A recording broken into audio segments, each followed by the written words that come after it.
Demand generation and lead generation. Are they the same thing? Well, buckle up, because today we're defining those terms once and for all.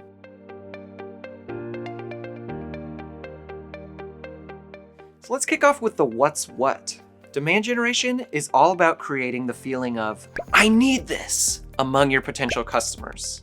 You're Obi-Wan Kenobi, guiding people to realize that they have a problem and that your product or service is the solution. Demand generation is all about building awareness and want. Generating demand means making what you offer known among the people who need it and turning that awareness into excitement and interest. Help them see they have a problem and that you have the solution.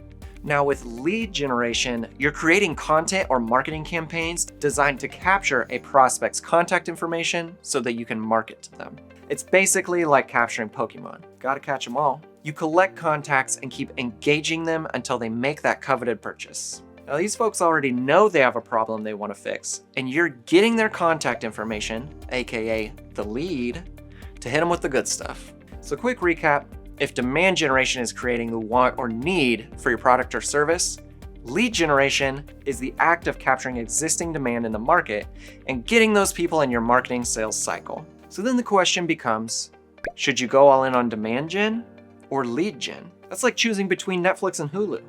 If you want to watch Stranger Things and Jersey Shore, hey, just do both. Both strategies are important parts of any marketing plan.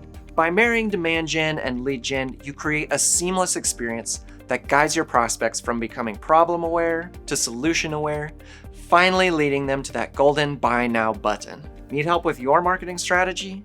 Check out our Marketing and Sales Mastery program at impactplus.com to focus on marketing that builds trust with your buyers. See you next time.